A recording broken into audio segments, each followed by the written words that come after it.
JavaScript problem solving লেকচারে সবাইকে আবারও ওয়েলকাম। আজকে আমরা নতুন আরেকটি প্রবলেম সলিউশন করতে চলে এসেছি। সো আজকের প্রবলেমটি LeetCode থেকেই নেওয়া 2652 নাম্বার প্রবলেম, সাম মাল্টিপ্লাইজ। সো 2652 নাম্বার বা সাম মাল্টিপ্লাইজ দিলেই হচ্ছে এই প্রবলেমটা চলে আসবে। এখানে গিয়ে আমরা ডিসক্রিপশন পড়ে ফেলতে পারি এবং ডিসক্রিপশন পড়লে আমি আশা করি সবাই এই প্রবলেমটা পারবে। এখন পর্যন্ত যারা যে প্রবলেমগুলো সলিউশন করে আসতেছে, সো তারা সবাই কনফিডেন্ট যে প্রবলেমটা পারবে আমি আশা করি। সো পড়লেই আমরা বুঝবো। সো আমরা হচ্ছে ফার্স্ট ডিসক্রিপশন বুঝবো, এরপর হচ্ছে এক্সাম্পল বুঝবো, এরপর হচ্ছে কোড করব। সো ডিসক্রিপশনে বলছে যে আমাদেরকে যে কাজটি করবে আর কি, একটা পজিটিভ ইন্টিজার দিবে n। ওকে, সো আমরা হচ্ছে find the sum of all integer, আমরা একটা সাম বের করব 1 to n নাম্বার পর্যন্ত, মানে 1 থেকে n নাম্বারের সাম বের করব। বাট এখানে একটা কন্ডিশন আছে, সেটা হচ্ছে যেই সামটা আমরা বের করব ওই সামটা 3, 5, 7 দিয়ে ডিসেবল হইতে হবে আর কি। ওকে, সো 3, 5, 7 দ্বারা যে ডিসেবল সংখ্যাগুলো আছে ওগুলোই হচ্ছে আমরা সাম বের করব।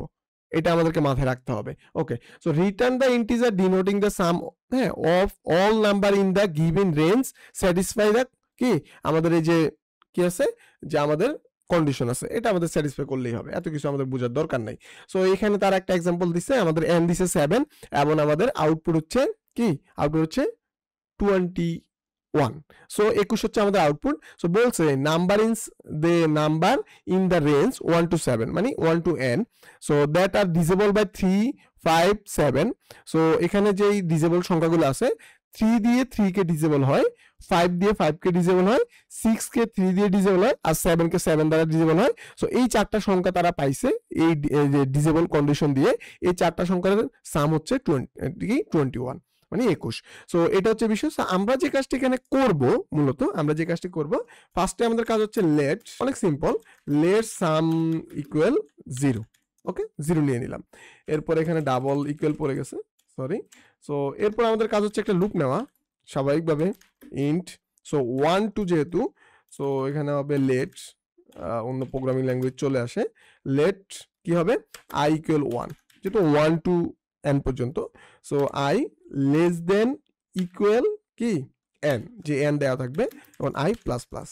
সো এখানে চলে যাব, ইফ যদি i disable 3 equal 0 or i কি disable equal i disable 5 equal 0, অথবা or আমরা কি করব, or i যে ডিসেবল হয় আমাদের কি দিয়ে 7 ইকুয়াল কি হবে 0।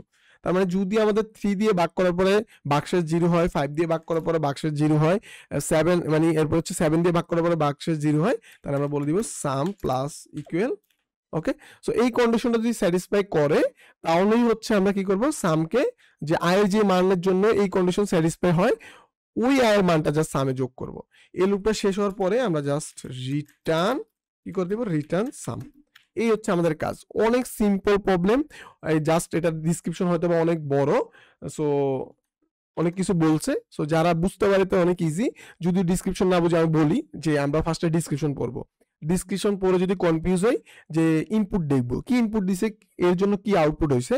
যদিও LeetCode একটা বেস্ট ওয়ে হচ্ছে যে তারা আউটপুটের পর একটা এক্সপ্লেনেশন দেয় কি করছে অ্যাকচুয়ালি, সো তা দেখে আমরা বুঝতে পারি আর কি বিগিনারলি। সো যেহেতু এই প্লেলিস্টটা টোটালি বিগিনারের জন্যই ছিল, এবং যারা একটু ইন্টারমিডিয়েট লেভেলও আছে, মানে অল্প অল্প করে জানা আর কি, সো নিজেকে একটু লেভেল আপ করা আর কি। ওকে, সো সামনে অনেক হার্ড লেভেলের প্রবলেম বা মিডিয়াম লেভেলের প্রবলেম নিয়ে আমরা চিন্তা করতেছি একটা প্লেলিস্ট বানানোর। সো এটা আপনাদের উপর নির্ভর করে, আপনাদের সাপোর্ট বা আপনাদের অ্যাক্টিভিটিস, আপনারা অ্যাকচুয়ালি কি চান তার উপর অনেক কিছু নির্ভর করে, এবং পরবর্তীতে আপনারা কোন প্লেলিস্ট চান। যেহেতু আমরা এই প্লেলিস্টের অনেক লাস্ট পর্যায়ে আসি, সো আর হয়তো বা 2-1টা ভিডিওর পরে এই প্লেলিস্ট শেষ হয়ে যাবে। সো আজকে এই পর্যন্তই, পরবর্তী লেকচার আবার দেখা হবে। তার আগে তো একটা কাজ রয়ে গেছে, এটাকে সাবমিট করা। আমরা জাস্ট এতটুকু কোড নিব, এটা মাইনাস করব, দেন পেস্ট, রান। তো আমরা দেখবো অ্যাকসেপ্টেড। সো আপনারা হচ্ছে আপনাদের প্রোফাইল থেকে অ্যাকসেপ্টেড মানে যদি সাবমিট করেন অ্যাকসেপ্টেড হবে। এরপরও এই একই প্রবলেম বিভিন্ন ওয়েতে চিন্তা করা বা বিভিন্ন কেসে চিন্তা করা, আর কোনো ওয়েতে সলিউশন করা যায় কিনা চিন্তা করা। সো এভাবে হচ্ছে 100টা প্রবলেম যখন আপনি চিন্তা করবেন, আপনার চিন্তা শক্তি কাজে লাগাবেন, এবং বিভিন্ন সময় বিভিন্ন মেথড আমরা ইউজ করছি, নতুন নতুন বিভিন্ন প্রপার্টি আমরা নিউ ইউজ করছি। সো এগুলো সম্পর্কে আপনার জানা হবে। সো আজকে এ পর্যন্তই ছিল, সবাই ভালো থাকবেন, সুস্থ থাকবেন। পরবর্তী লেকচারে সবার সাথে আবারও দেখা হচ্ছে। আল্লাহ হাফেজ।